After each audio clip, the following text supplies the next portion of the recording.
नमस्कार भैया, एक बार फिर आपका स्वागत है रेडियो द्वारका में। और मेरे साथ अमोघ लीला प्रभु हैं। प्रभु जी बहुत बहुत स्वागत, नमस्कार आपको।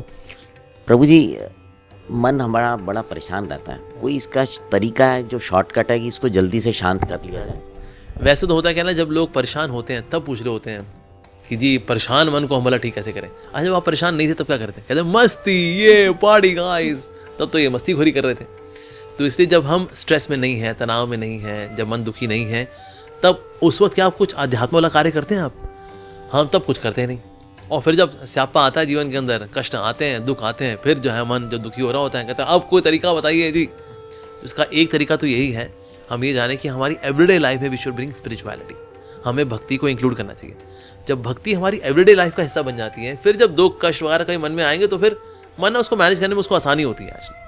नहीं तो एकदम से अगर सरप्राइज टेस्ट वाला एग्जाम आ जाए बिना किसी प्रिपरेशन के, फिर नंबर तो खराब होंगे होंगे जी। तो इसीलिए अच्छे नंबर लाने के लिए ना हमेशा थोड़ी तैयारी करके रखनी चाहिए कि कब कभी सरप्राइज टेस्ट हो जाए लाइफ के अंदर, कुछ नहीं पता जी। तो इसलिए इसका अल्टीमेट सोल्यूशन तो ये है दैट वी शुड मेक भक्ति एज एवरीडे एक्टिविटी। लेकिन फिर भी कभी कभी ऐसा होता है कि ओके, अब आगे ऑल ऑफ सडन ये दुख, ये कष्ट, ये मन के अंदर अब ये भावनाएं ऐसी आगे, दुर्भावनाएं आ गई, अब क्या करें? एक तो तरीका है कि इसको इग्नोर करें। कई समस्याएं इतनी बड़ी होती नहीं है, उनको बड़ा बनाता है हमारा मन। जैसे मैग्नीफाइंग ग्लास होता है ना, वो है चुन्नी सी, उसके ऊपर लेंस लगा दिया आपने, वो बड़ा सा नजर आएगा आपको। मन बिल्कुल वैसा मैग्नीफाइंग ग्लास के जैसा ही है, समस्या को इतना बड़ा करके दिखा रहा है वो। बाद में आप उसके बारे में जब सोचते हो ना, कहते हैं यार इतना भी स्यापा नहीं था, हमने तो कुछ ज्यादा ही सोच लिया उसके बारे में यार। तो इसीलिए कुछ चीज़ों का सोल्यूशन तो यही है, उसको इग्नोर करना होता है, दैट्स इट। और एक और सोल्यूशन जो है, कुछ चीज़ों को स्वीकार भी करना होता है कि सर ये लाइफ में ऐसे ही चलने का है। अब यह प्रभु जी मेरी माँ तो चली गई, लेकिन कोविड में ना बहुत प्यार करता था मैं। सर इसको बात को स्वीकार करो। कई लोग हैं जो शरीर छोड़ते हैं किसी न किसी प्रारब्ध की वजह से, चाहे कैंसर हो, चाहे एक्सीडेंट हो, चाहे कोविड हो, वटेवर। कुछ चीज़ों को स्वीकार करना पड़ता है जी। अब ये यही है, चाहे बॉडी का कोई कष्ट हो, चाहे वो फाइनेंशियली कोई दिक्कत वाला टाइम हो। तो इसीलिए ऐसे में हमें उन चीज़ों को स्वीकार करना ये बहुत ज़रूरी है। तो स्वीकृति से भी ना मन शांत होता है। एक और चीज़ है, वो है अच्छी सेल्फ टॉक।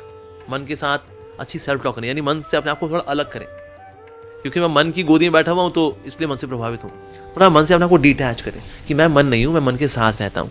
तो मेरे मन आज तो बहुत दुखी है, क्या हो गया? सम्मान नहीं मिला, औरों को सम्मान मिल गया, उस बंदे की प्रमोशन हो गई, इसलिए दुखी हो रखा है। आज पत्नी ने खाने में दही नहीं दिया, इसलिए दुखी हो रखा है।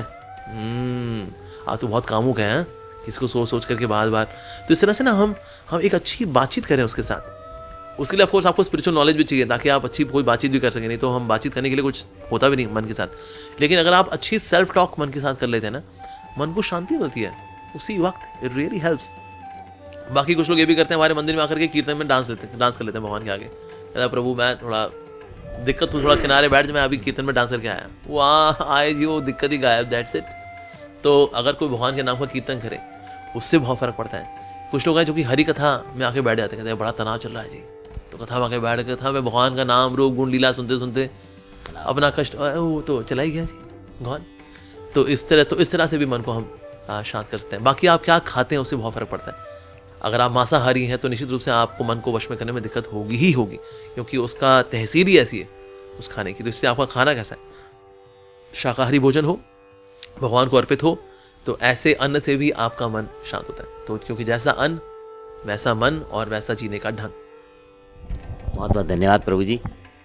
तो व्यस ये हम सब लोगों की बहुत समस्या होती है, और उसका जो प्रभु जी ने बताया वो सबसे इम्पॉर्टेंट चीज़ है कि हम अपने जीवन में अध्यात्म को, भक्ति को जोड़ें और उसके साथ जीवन को आगे लेके चलें। अब आपसे विदा लेते हैं, बने रहें रेडियो द्वारका के साथ।